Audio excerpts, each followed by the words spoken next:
जफर भाई, आप कह रहे हैं कि जो भी ईमानदार होगा, पाक दामन होगा, वो कांग्रेस छोड़ के किसी भी जमात में नहीं जाएगा। लेकिन अफवाहें तो यहाँ तक हैं कि जफर शेख महराज मलिक की जो पॉपुलैरिटी है उसको देखते हुए, जिस तरह से उसको स्टेट प्रेसिडेंट बनाया गया है, आपका पुराना साथी रहा है, जिस तरह से आप वीडियोस डाल रहे हैं, ये कहा जा रहा है कि आने वाले समय में आम आदमी पार्टी में होगा, क्योंकि आप पहले भी आम आदमी पार्टी में महराज मलिक साथ में आम रहे। आदमी पार्टी में तो है, या मेरे लिए कह रहे हैं? आप कह रहे हैं कि महराज मलिक आम आदमी पार्टी में होगा, आप वो भी तो उनको already- ज्वाइन करेंगे? देखिए, मैं आप एक बात बता रहा हूँ। महराज मलिक को मैं 10 साल से जानता हूँ। वो जब इंडिपेंडेंट इलेक्शन, एमएलए इलेक्शन लड़ा, तब भी वो मेरा दोस्त था। जब वो पार्लियामेंट्री इलेक्शन लड़ा, मैं उससे मना कर रहा था कि मत लड़ो। उस वक्त मैंने इसलिए उसको सपोर्ट नहीं की, मैंने सोचा कि नहीं, महराज मलिक नौजवान है, लेकिन ये फैसला गलत है कि इस वक्त पार्लियामेंट्री इलेक्शन नहीं लड़ना है। कहीं ऐसा ना हो कि जितने वोट महराज मलिक लेगा और उतने से ही कांग्रेस हार जाएगी और बीजेपी जीत जाएगी, तो वो उसके करियर पे भी दाग आ जाता। लोग उसको बोलते कि आपने गलत किया। तो उसने उस फैसले को शायद वक्ती हिसाब से फिर सही साबित कर दिया। महराज मलिक की पॉपुलैरिटी के साथ हमने नहीं आगे बढ़ना है, उसके साथ एज अ यंग लीडर है, एक स्ट्रगल करके वो भी आया है। और बात जो इस वक्त असेंबली में करनी चाहिए, वो नौजवान वो बात कर रहा है, वो डेली वेजर की बात कर रहा है, वो वोकेशनल ट्रेनर की बात कर रहा है। मैंने भी इलेक्शन लड़ा कि मैं, जब मुझे मौका मिलेगा, मैं असेंबली में ये इश्यूज उठा रहा हूं। आज अगर मैं असेंबली से बाहर हूं, महराज मलिक उन इश्यूज को उठा रहा है जो मेरे दिल की तमन्ना थी, तो मैं उस चीज पर उसको शाबाशी देता हूं। इसमें बुरा क्या है? पार्टियां अलग होती हैं, पार्टीज अलग हो सकती हैं, लेकिन इसका कतई मतलब ये नहीं है कि कोई अच्छा जो काम कर रहा है हम उसकी तारीफ ना करें, हम उसके साथ खड़े ना हो। वो तो बीजेपी में भी हो सकता है जो कोई अच्छा काम करे। दिखाइए मुझे कहां पर है, दिखाइए मुझे कहां पर है। वो तो मोदी जी के नाम पर वोट लेकर आते हैं और फिर चूना लगाते हैं जम्मू की आवाम को, बर्बाद करते भी हैं तो केजरीवाल के नाम पे वोट लिया नहीं, उसने अपने दम पर लिया वोट, कोई केजरीवाल के नाम पर नहीं। वो तो जीत कर आ गए, फिर दिल्ली दिल्ली दिखा के तो जब वोट घर आ लिया। जाती है तो दिल्ली सारे उसके हो जाते हैं ना। दिल्ली दिखा के तो उसने वोट लिया है। नहीं नहीं नहीं, अगर दिल्ली वैसे मॉडल। देखो देखो, हकीकत यह है कि महराज मलिक ने अपना बेस वोट बनाया था और उसने अपना स्ट्रगल किया। उसका कहीं से भी दूर दूर तक आम आदमी पार्टी से वोट नहीं मिला। ये बिल्कुल, अगर कोई बोलेगा कि उसने आम आदमी पार्टी से जीता, नहीं, बिल्कुल भी मैं इस बात को नहीं मानता हूं। उसने स्ट्रगल किया, एक केमिस्ट्री उसके फेवर में बन गई वहां पर, और लोगों ने एक वाइज डिसीजन लिया वहां पर। उन्होंने कहा कि हम बीजेपी को यहाँ से थोड़ा दूर करेंगे, और उसके लिए एक ही ऑप्शन है महराज मलिक, और बहुत ही अच्छा डिसीजन लिया। वरना आज सारे के सारे गूंगे पड़े रहते वहां पर, क्या ही करते गजेश सिंह साहब? कुछ कर पाते, कुछ बोल पाते? वो तो आज भी नहीं बोल पा रहे हैं। तो आप बोलने वालों को असेंबली में भी, कांग्रेस आइडियोलॉजी है, ये भाषा बोल रहे हो, आप भी वही भाषा बोल रहे फ्रीडम हो, फाइटिंग, आप भी वही भाषा बोल रहे हो जो बीजेपी बोलती है। नहीं, मैंने कौन सी वाली बात कांग्रेस के बिना भारत देश नहीं चलेगा। मैंने कहा कांग्रेस आइडियोलॉजी है, हिंदू और मुसलमानों को जोड़े रखने की। तो बुरा है क्या? हकीकत तो है, पार्टी है, आइडियोलॉजी। आप कांग्रेस का इतिहास पढ़ लें, ये कांग्रेस पार्टी है, वो बीजेपी को वोट करें, बीजेपी में जाएं। फाइटिंग पार्टी रही है ये। उस वक्त आप देख लीजिए, जो जो लोग कांग्रेस के साथ जुड़े, आप सारे देख लीजिए ना, उन्होंने क्या किया हिंदुस्तान के लिए। और आज का जो ये जो है ना, यहाँ बातें ज्यादा हो रही हैं। आप मनमोहन सिंह साहब की सरकार भी देख लीजिए, मोदी जी की भी देख लीजिए, पैरामीटर्स लेकर आइए ना। ये हिंदुत्व पॉलिसी पर लड़ाना दो बंदों को ये आसान है। आज की खास मुलाकात में हमारे साथ मौजूद है कांग्रेस सीनियर नेता जफरुल्लाह शेख साहब। शेख साहब, स्वागत है आपका न्यूज़ शेयर इंडिया में। Thank you. शेख साहब, अभी अभी आपके एमपी साहब आए हुए थे यहाँ पे, राज्यसभा मेंबर आए थे, नासिर साहब। किन सब चीज़ों पे जो है यहाँ पे चर्चा हुई, और खासकर हमने देखा कि जो हारे हुए कैंडिडेट थे उनके साथ भी उनका जो बातचीत हुई, उनसे भी उन्होंने पूछा क्या कुछ कारण रहे, क्या मकसद था उनके यहाँ पे दौरा करने का? देखिए, डॉक्टर नासिर साहब अभी रिसेंटली एक नए इंचार्ज इलेक्ट हुए, और उनको राहुल गांधी जी ने स्पेशली यहाँ की तरफ भेजा। वो संगठन के साथ बहुत पहले से जुड़े हैं, स्टूडेंट पॉलिटिक्स से ही वो जुड़े हैं कांग्रेस के साथ। तो उनका एक बहुत बड़ा एक्सपीरियंस है पॉलिटिक्स को लेकर। तो जम्मू कश्मीर में हमने कांग्रेस को कैसे मजबूत करना है, और जम्मू कश्मीर से ही कांग्रेस को आगे कैसे ले जाना है, और उस तरह की स्ट्रेटजी बनानी है, और उसी पर सब चर्चा हुई, मीटिंग्स हुई, और बहुत ही ज़बरदस्त तरीके से उन्होंने हमें एनकरेज किया। और ख़ास करके हम जो कैंडिडेट्स बहुत कम मार्जिन से हारे हैं, हमें हमारी हौसला अफजाई भी की, और कुछ डायरेक्शंस भी आई कि आपने कैसे आगे बढ़ना है, अवाम के बीच में रहना है, और मुद्दों पर राजनीति करनी है, नफ़रतों की तरफ नहीं जाना है और नफ़रतों से लोगों को दूर ले जाकर मोहब्बत की तरफ ले जाना है। ये मैसेज राहुल गांधी जी का वो लेकर आए आए हमारे पास। तो बाकी अलग-अलग जो डेपुटेशंस थी ऑल ओवर जम्मू सूबे की, वो सब मिले और बहुत ही इत्मीनान के साथ हमारी मुलाकातें हुई। तो ओवरऑल यही है कि कांग्रेस जो मुल्क की एक ज़रूरत है इस वक्त, और ख़ास करके अगर बात करें माइनॉरिटीज़ की, दलितों की, आदिवासियों की, ओबीसीज़ की, इस वक्त अगर कोई जमात है जो अ, इन अलग अलग समाज के जो वर्ग हैं, इनकी जो रिप्रेजेंटेशन है वो एक कांग्रेस ही कर पा रही है। और उसी सिलसिले में सारी चर्चाएं हुई और बहुत ही ज़बरदस्त फ्रूटफुल मीटिंग्स रही। ये जो हारे हुए नेताओं से मिले नासिर साहब, क्या कारण बताए गए, क्यों हारे ये सारे कैंडिडेट्स? बहुत सारे वजूहात हारने के भी होते हैं और जीतने के भी होते हैं। तो कभी कभार आपकी केमिस्ट्री कम पड़ जाती है, हार जाते हैं। मैं भी एक हारा हुआ कैंडिडेट हूँ, बहुत कम मार्जिन से। जम्मू सूबे में सबसे कम मार्जिन से मैं ही हारा हूँ कांग्रेस में। और हमने ये भी कहा कि हमारा जो अलायंस नेशनल कॉन्फ्रेंस के साथ रहा, ये एक बहुत बड़ा वीक पॉइंट रहा हमारा, क्योंकि हमने हमारा वोट शिफ्ट किया जहाँ जहाँ नेशनल कॉन्फ्रेंस का कैंडिडेट था, लेकिन जहाँ जहाँ पर कांग्रेस का कैंडिडेट मजबूत था वहाँ पर नेशनल कॉन्फ्रेंस ने भी अपना प्रॉक्सी कैंडिडेट उठाया। उन्होंने हमारी मजबूती हमारी कमजोरी का किसी जगह फ़ायदा उठाया, लेकिन जहाँ हमारी मजबूती थी वहाँ उन्होंने अपने कैंडिडेट्स उतारे, और जिसकी वजह से या तो कोई और निकल कर जीत कर आया, तो या तो उनका कैंडिडेट जीत कर आया। तो ये सारी चर्चाएं हुई और ये उन्होंने कहा भी, लेकिन उन्होंने साथ में ये भी कहा कि हम इस वक्त जो भी अलायंस करते हैं इसका एक बड़ा कॉज है, इसका एक बड़ा मकसद है। तो इसलिए हम फिर कभी कभार कुर्बानी देते हैं, और कांग्रेस कुर्बानी ना देगी तो फिर कौन देगा। तो कांग्रेस ने कुर्बानी भी पेश की। यकीनन करीब 16-17 सीट्स ऐसी हैं जम्मू कश्मीर में जिसमें यकीनन अगर हमारा भी कैंडिडेट होता तो या तो हम जीतते या तो पीडीपी जीतती, लेकिन नेशनल कॉन्फ्रेंस नहीं जीतती।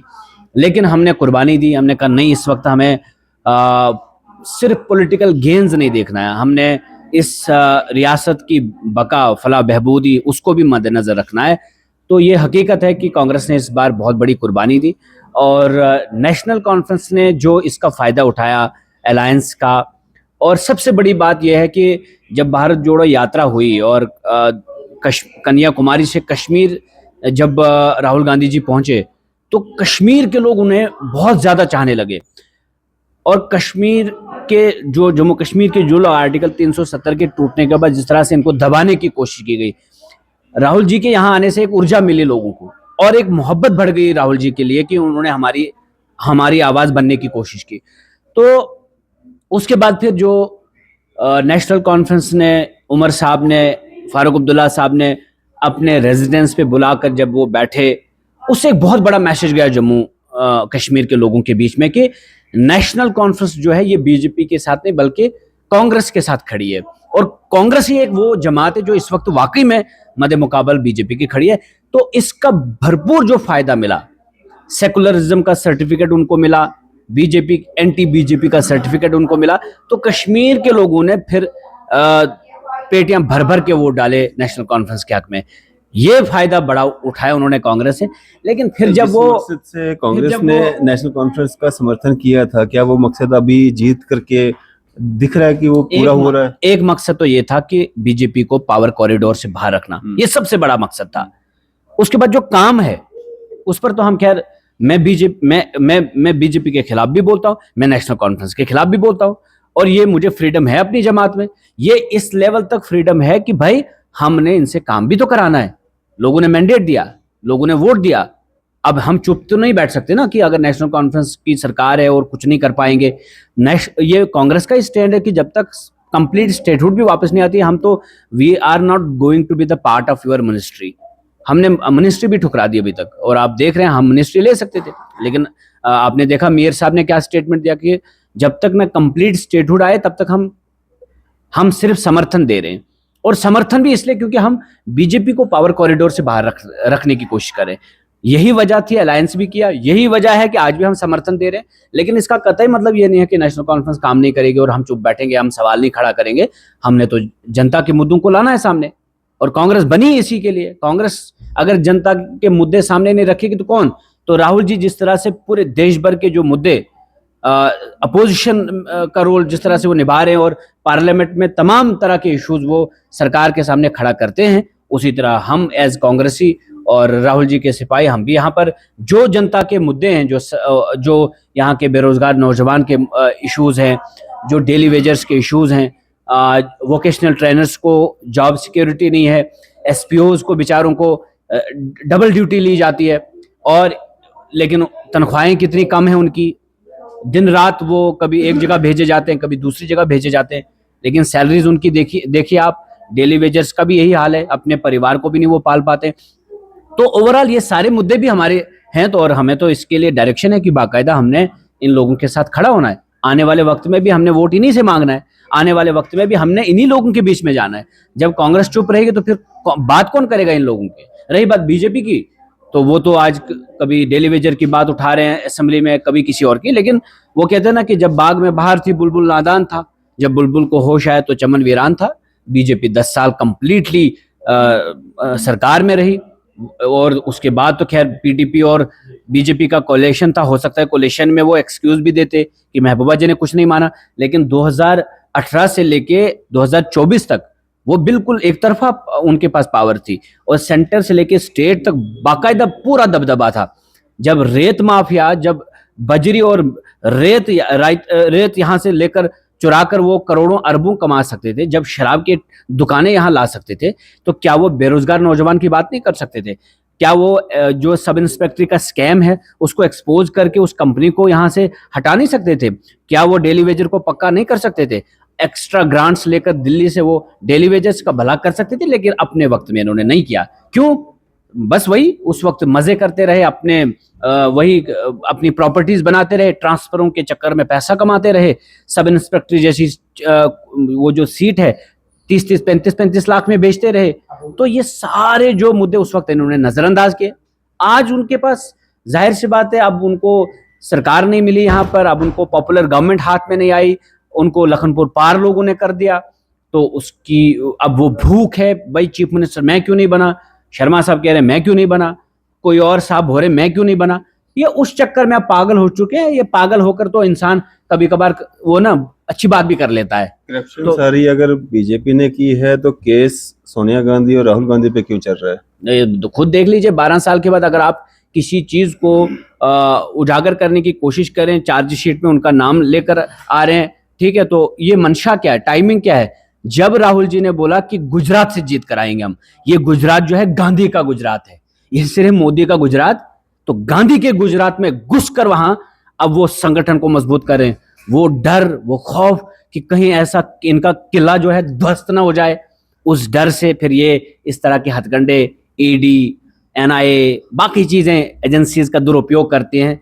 और राहुल जी ने तो साफ मैसेज दे दिया कि बाजी पलट जाएगी, ये हुकूमतें किसी की नहीं रहती हैं, ये कुर्सियां किसी की गुलाम नहीं है, ये ऐसे चक्रव्यूह में घूमती रहती हैं, और जब हमारे पास आएगी तो याद रखना दोबारा किसी को इस तरह से ईडी वगैरह तंग नहीं करेगी फिर।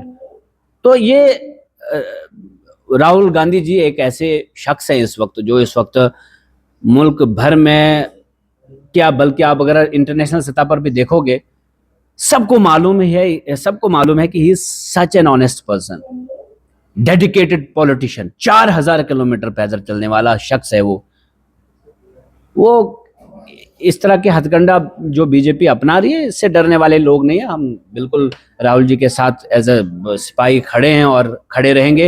ये कांग्रेस पार्टी, इसके ऊपर इससे पहले भी कितने अटैक्स किए गए, इससे पहले भी कितने लीडर्स को इन्होंने इस तरह से डराने की कोशिश की, धमकाने की कोशिश की, लेकिन जो सही योद्धा होगा, जो सही असली हिंदुस्तानी होगा, जो असली कांग्रेसी होगा, जो नस्ली कांग्रेसी होगा, और जिसके दामन पे दाग नहीं होगा, वो राहुल जी को छोड़कर नहीं जाएगा। और वाकई में जो वो आज भी खड़े हैं, और जिन्होंने जाना था चले गए। इधर गुलाम नबी आजाद साहब कांग्रेस को छोड़कर चले गए, कहां पहुंच गए खुद आप जानते हैं। यहाँ जीएम सुरुडी साहब कांग्रेस को छोड़कर चले गए, कहां पहुंच गए। 20,000 से जीतने वाले आज 10 करोड़ भी खर्च करने के बाद आप नहीं जीतते हैं, तो कांग्रेस एक आइडियोलॉजी है। कांग्रेस के साथ जो टकराएगा वो चूर चूर हो जाएगा। कांग्रेस आइडियोलॉजी को जो नहीं अपनाएगा उसकी समाज में थूथू होगी। इस समाज में हमने प्यार मोहब्बत से रहना है। इस समाज में हमने एक होकर, एक हिंदुस्तानी होकर आगे बढ़ना है। इस समाज में रहकर हमने, इस हिंदुस्तान में रहकर हमने हिंदुस्तान के आईन की बात करनी है। आप किसी पर्टिकुलर समुदाय के ऊपर अटैक्स पे अटैक्स करेंगे, आप ट्रिपल तलाक लेकर आएंगे, मुसलमानों का भला। आप उसके बाद वक्फ बोर्ड का बिल लेकर आएंगे, मुसलमानों का भला। लेकिन आपकी ही पार्लियामेंट में एक भी मुसलमान नेता नहीं आपका। महिलाओं का भला जिसमें आप कहते हैं, एक भी महिला आपकी सांसद नहीं है, राज्यसभा मेंबर नहीं है, एमएलए नहीं है, नॉमिनेशन पे कहीं आपने उसको एडजस्ट नहीं किया है। लेकिन भला आप करना चाहते हैं हमारी प्रॉपर्टीज हमसे छीन कर। और सुप्रीम कोर्ट से जो फटकार मिली मोदी सरकार को, ये पहले ही राहुल जी इसी आइडियोलॉजी को तो कहते हैं राहुल जी कि भाई हमारी आइडियोलॉजी है कॉन्स्टिट्यूशन, हमारा धर्म मुल्क का धर्म, जाति धर्म नहीं है। आपका धर्म इस्लाम है, मेरा धर्म इस्लाम है, किसी का हिंदुज्म हो सकता है, किसी का क्रिश्चियनिज्म, किसी का बौद्धिज्म, लेकिन मुल्क का धर्म जो है हिंदुस्तानी है। मुल्क का आईन जो है भीमराव अंबेडकर साहब ने बनाया है। जिस कॉन्स्टिट्यूशन को बनाने में 2 साल 11 महीने 11 दिन लगे, उसको इतना आसानी से आप खत्म नहीं कर सकते हैं। और फटकार कल वक्फ बोर्ड बिल पर जो मोदी सरकार को पड़ी, आपके सामने वो है।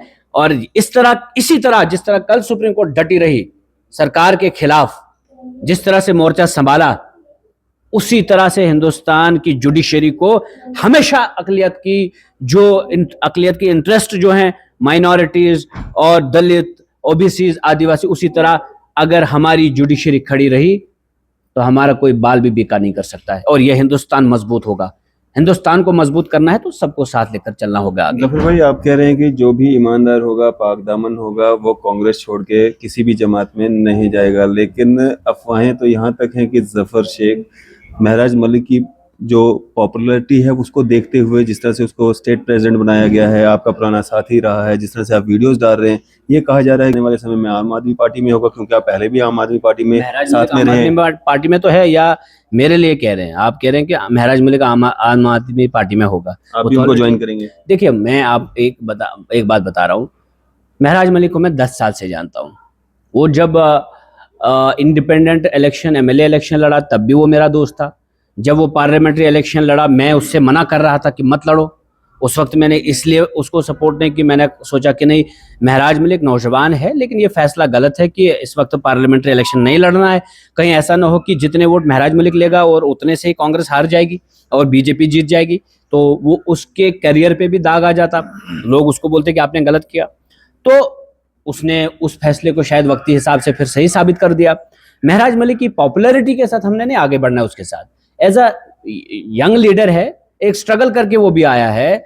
और बात जो इस वक्त असेंबली में करनी चाहिए, वो नौजवान वो बात कर रहा है, वो डेली वेजर की बात कर रहा है, वो वोकेशनल ट्रेनर की बात कर रहा है। मैंने भी इलेक्शन लड़ा कि मैं, जब मुझे मौका मिलेगा, मैं असेंबली में ये इश्यूज उठा रहा हूं। आज अगर मैं असेंबली से बाहर हूं, महराज मलिक उन इश्यूज को उठा रहा है जो मेरे दिल की तमन्ना थी, तो मैं उस चीज पर उसको शाबाशी देता हूं। इसमें बुरा क्या है? पार्टियां अलग होती हैं, पार्टीज अलग हो सकती हैं, लेकिन इसका कतई मतलब ये नहीं है कि कोई अच्छा जो काम कर रहा है हम उसकी तारीफ ना करें, हम उसके साथ खड़े ना हो। वो तो बीजेपी में भी हो सकता है जो कोई अच्छा काम करे। दिखाइए मुझे कहां पर है, दिखाइए मुझे कहां पर है। वो तो मोदी जी के नाम पर वोट लेकर आते हैं और फिर चूना लगाते हैं जम्मू की आवाम को बर्बाद करते हैं। तो केजरीवाल के नाम पे वोट लिया नहीं, उसने अपने दम पर लिया वोट, कोई केजरीवाल के नाम पर नहीं। वो तो जीत कर आ गए, फिर दिल्ली दिखा के तो वोट लिया, तो सारे उसके हो जाते हैं ना। दिल्ली दिखा के तो उसने वोट लिया है। नहीं, अगर वैसे देखो हकीकत यह है कि महराज मलिक ने अपना बेस वोट बनाया था और उसने अपना स्ट्रगल किया। उसका कहीं से भी दूर तक आम आदमी पार्टी से वोट नहीं मिला। ये बिल्कुल, अगर कोई बोलेगा कि उसने आम आदमी पार्टी से जीता, नहीं, बिल्कुल भी मैं इस बात को नहीं मानता हूं।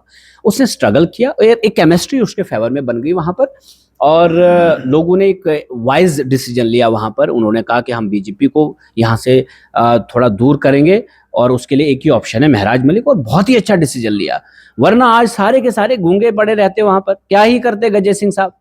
कुछ कर पाते, कुछ बोल पाते? वो तो आज भी नहीं बोल पा रहे हैं। तो आप बोलने वालों को असेंबली में भेजो, बेदाग लोगों को असेंबली में भेजो। अगर कुछ नहीं तो कुछ ना कुछ तो होगा, आप इतनी उम्मीद रख सकते हैं। लेकिन कुछ लोग तो ऐसे हैं जो आप वहां ज्वाइन करने से जा रहे हो हिंदू नहीं, मैं नहीं करूंगा। कांग्रेस पार्टी मेरे लिए बहुत ही जबरदस्त पार्टी है। कांग्रेस हिंदुस्तान की जरूरत है भाई, मेरी और आपकी नहीं, पूरे हिंदुस्तान की जरूरत है। कांग्रेस आइडियोलॉजी है, आप भी ये वही भाषा फ्रीडम बोल रहे हो, फाइटिंग, आप भी वही ये भाषा बोल रहे फ्रीडम हो, फाइटिंग, आप फ्रीडम भी वही भाषा ये बोल रहे हो जो freedom- बीजेपी बोलती है। नहीं, मैंने कौन सी वाली बात बताई? कांग्रेस के बिना भारत देश नहीं चलेगा। मैंने कहा कांग्रेस आइडियोलॉजी है, हिंदू और मुसलमानों को जोड़े रखने की। तो बुरा है क्या? हकीकत तो है, पार्टी है, पार्टी है, आइडियोलॉजी है। आप कांग्रेस का इतिहास पढ़ लें, ये कांग्रेस पार्टी है, वो ये बीजेपी को फ्रीडम, वोट करें, ये बीजेपी में फ्रीडम जाएं। फाइटिंग पार्टी रही है। ये उस वक्त आप देख लीजिए, जो लोग कांग्रेस के साथ जुड़े, आप सारे देख लीजिए ना, उन्होंने क्या किया हिंदुस्तान के लिए। और आज का जो ये जो है ना, यहाँ बातें ज्यादा हो रही हैं। आप मनमोहन सिंह साहब की सरकार भी देख लीजिए, मोदी जी की भी देख लीजिए, पैरामीटर्स लेकर आइए ना। ये हिंदुत्व पॉलिसी पर लड़ाना दो बंदों को ये आसान है, लेकिन बड़े बड़े प्रोजेक्ट्स नेशनल लेवल पे, इंटरनेशनल लेवल पे ले जाना, ये बहुत बड़ा काम था। हिंदुस्तान की इकोनॉमी को ओपन करना बहुत बड़ा काम था। लिबरलाइजेशन, प्राइवेटाइजेशन, ये सारी चीजें मनमोहन सिंह साहब के दौर में हुई। ये बैंक्स तब बंद नहीं हुए, विजय माल्या जैसे लोग यहाँ नहीं फरार हुए। यहाँ के बैंक्स मजबूत हो गए। यहाँ की इकोनॉमी क्या थी उस वक्त, यहाँ का रेलवे का स्ट्रक्चर क्या था, यहाँ जॉब्स कितनी दी गई उस वक्त। आप मुझे बताइए, पिछले 10 साल से जम्मू कश्मीर में कितने लोगों को रोजगार मिला? सारी बातें आपको समझ में कांग्रेस में आने के बाद ही आई, नहीं, जब आपने आजाद उम्मीदवार के तौर पे इलेक्शन लड़ा था, कंटेस्ट किया था। चीजों को समझने, कोई बात नहीं। अब आप मुझे आम आदमी पार्टी में गए थे, आम आदमी पार्टी की विचारधारा आपको बड़ी अच्छी लगती थी। मैंने अभी भी अपोज नहीं किया, मैंने कुछ बुरा भी नहीं कहा। अगर मैं किसी जमात में हूं, अगर मैं उसके लिए अच्छा नहीं बोलूंगा, तो निकल के मेरे रीजन ये थे कि मुझे लगा कि आम आदमी पार्टी से बेहतर कांग्रेस पार्टी है, तो मैं गया वहां पर। गुनाह क्या है? अगर बीजेपी पार्टी अच्छी लगेगी उसमें चले जाओगे, अगर बीजेपी के लोग दूसरी पार्टी अच्छी लगेगी उसमें चले जाओगे। अगर बीजेपी हिंदू मुसलमान के फसाद को छोड़कर, मस्जिद मंदिर के फसाद को छोड़कर, नफरतों को छोड़कर मोहब्बत वाली चीजें अपनाएंगे तो बुरा क्या है? सियासी जमातें तो है, बीजेपी ज्वाइन करोगे? सवाल ही नहीं पैदा। मैं ये कह रहा हूँ, सारी चीजें छोड़ के, नहीं, आइडियोलॉजी बीजेपी ये सारी चीजें छोड़ देती, छोड़ेगी। उनका तो बेस ही यही है, नफरत तोड़ना। अगर छोड़ देंगे ज्वाइन कर लोगे? मुल्क देखो, ये आइडियोलॉजी नहीं है, इनके पास आइडियोलॉजी नहीं है। कांग्रेस इज एन आइडियोलॉजी जो 70 साल नहीं बल्कि 100 साल का पुराना इसका इतिहास है। आजादी से पहले भी जो कांग्रेस के लीडर थे वो लड़ रहे थे अंग्रेजों के खिलाफ। ये तो उस वक्त भी, ये जो गोडसे के पुजारी हैं, ये तो उस वक्त भी गद्दार थे, ये तो मुनाफिक थे उस वक्त भी, ये तो मुखबिरियां करते थे। आप समझ रहे हैं? आप आरएसएस की बात करें, 1925 में इसका एस्टेब्लिशमेंट हुआ ना, आप देख लीजिए इनका इतिहास पढ़कर। ये तो तिरंगे को भी नहीं अपनाते थे, ये तो सारी चीजों का बाइकआउट किए थे। हम इस आइडियोलॉजी के साथ कभी मैच नहीं का, हमारा है ही नहीं वो सिस्टम बना हुआ। हम सिर्फ एक न्यूट्रल पार्टी थी, बिल्कुल। लेकिन मेरे लिए मुझे लगा कि देखो, ये वो पार्टी है, अभी इनको फैलने में बहुत टाइम लगेगा। इस वक्त हिंदुस्तान में जो हालात है, एक ही पार्टी है जो हिंदुस्तान को इस वक्त जोड़ कर रख सकती है, जिनके पास संगठन भी है, जिनके पास आइडियोलॉजी भी है, जिनके पास लीडर भी है। फैलने दीजिए, अगर जमहूरियत है, अगर आप उसे अपनाते, मुझे क्या हर्ज है भाई, जमहूरियत है। बट मैं अपनी आइडियोलॉजी तो आपको बताऊंगा ना, ये भी तो मेरा हक है ना। मैं समझता हूं कि कांग्रेस से बेहतर प्लेटफॉर्म कोई नहीं है इस वक्त हिंदुस्तान को जोड़ने का। जब तक कांग्रेस जिन सिद्धांतों पर काम कर रही है, जिस सेकुलरिज्म को लेकर वो आज भी खड़ी है, राहुल गांधी जी का क्लियर कट मैसेज है कि हम 20 साल के बाद प्रधानमंत्री बने, कोई हर्ज नहीं है। कांग्रेस लौट कर आएगी, लेकिन अपने सिद्धांतों पर लौट कर आएगी, अपने उसूलों पर, अपने प्रिंसिपल्स पर। यही कांग्रेस आइडियोलॉजी है। कांग्रेस भी चाहती हिंदुत्व पिच पर चली जाती और वोट लेती। कांग्रेस चाहती आपको और मुझे आपस में लड़ाकर वोट लेती। लेकिन सीधा मैसेज है राहुल गांधी जी का कि no such conflict in nation, we want a nation with brotherhood, integrity. हम नहीं वो नेशन चाहते जिसमें नफरतें हों, लड़ाइयां हों, झगड़े हों, मंदिर मस्जिद के फसादात हों। हम सुनीता विलियम अगर हिंदुस्तान में होती तो मुझे लगता है कि मोदी जी आज उससे कहते कि जाओ औरंगजेब की कब्र खोद। वो कहां पहुंच गई? 9 महीने के बाद एलॉन मस्क कहते हैं मैं उनको वापस लौटकर लाऊंगा, यहां पर लेकर आऊंगा मैं। अगर हिंदुस्तान में डिबेट होता तो कहते कि उन्होंने वहां पर भी नफरत की ही बात करते वो। तो आप जो मुल्क को जहां ले जाने की कोशिश कर रहे हैं, वो मुल्क हमारा मुल्क नहीं है। इसमें गोडसे एक तरफ है जो गांधी को गोली मारता है, आतंकवादी हो जाता है, बापू की हत्या की, आप उसके पुजारी हैं, आप उसको बोलते हैं कि ये हमारा आइडियल है। हम तो नहीं मानते, हम तो कहते हैं गांधी हमारा आइडियल है। जिसको ट्रेन से फेंका और कहा कि उसी वक्त कसम खाई कि जिस इन्होंने मुझे ट्रेन से फेंका मैं इनको अपने देश से बाहर फेंक दूंगा, और फेंक दिया बाहर। उन्होंने तो नफरत नहीं आम की ना, उन्होंने हिंदू मुसलमान के भाईचारे की तब भी बात की, उन्होंने लाठी से अंग्रेजों को भगाया। और आप आज मस्जिदों पे चढ़ के आपके लोग बेहुरमती करते हैं मस्जिदों की। हाँ, तो ये सारा है, ये हिंदुस्तान नहीं चाहिए हमें। वो हिंदुस्तान चाहिए जिसमें सब लोग मिलकर सुनीता विलियम्स जैसे लोगों को सपोर्ट करें और वो स्पेस पर जाकर हिंदुस्तान का नाम रोशन करें। तो ये जो हिंदुस्तान है ये हमें चाहिए। नफरतों वाला हिंदुस्तान ना हमें चाहिए था कल, ना हमें चाहिए आज, और ना आने वाले कल में। सियासत चलती रहेगी, आपकी और मेरी सियासत से मेरा मुल्क जो है खराब ना हो बल्कि आबाद हो, वो सियासत करनी है। मोदी जी तो नहीं रहेंगे ना यही हमेशा के लिए, लेकिन जो वो बीज बोकर चले जाएंगे वो बीज हमारे लिए सही फल वाले पेड़ नहीं तैयार कर सकता है। तो नफरतों के बीज बोना बंद करें, मोहब्बत के फूल उगाएं जिसमें खुशबू भी होगी, जिसमें ठंडी हवाएं भी आएंगी, और इस तरह से मेरा मुल्क आगे भी बढ़ेगा। आज हम कहां पर खड़े, टैरिफ पर कोई बात नहीं कर रहे। चाइना कैसे आगे बढ़ा हिंदुस्तान से, इस पर कभी कोई कॉन्फ्रेंस हुई, कोई मीटिंग हुई, इस पर कोई बात हुई? देश के युवा के सामने कभी इस तरह की बातें की कि भाई हमने इनको कैसे आगे पीछे रखना है? चाइना हमसे कितना आगे बढ़ रहा है, क्यों? इसी एशिया का वो मुल्क है, इसी एशिया में हम भी रहते हैं, हम चाइना से ज्यादा पोटेंशियल रखते हैं, लेकिन क्यों हमारी हुकूमतों की ज्यादा एनर्जी जो है जाया कहां पर होती है? नफरतों में, आपसी फसादात में। इसलिए मैं चाहता हूं कि ये फसादात बंद हो, और जो सुप्रीम कोर्ट की तरफ से वक्फ बोर्ड बिल पर फटकार मिली मोदी सरकार को, अब तो समझ लेना चाहिए कि इस तरह का भला कोई नहीं चाहता आपसे। चलिए, शुक्रिया हमारे से बातचीत करने के लिए। जफरुल्लाह शेख साहब हमारे से बात कर रहे थे, कांग्रेस सीनियर नेता। आपकी इस सब पे क्या राय है? अभी अपनी राय जो है जरूर साझा कीजिएगा। इसी तरह की मजीद अपडेट्स के लिए आप देखते रहे न्यूज़ इंडिया।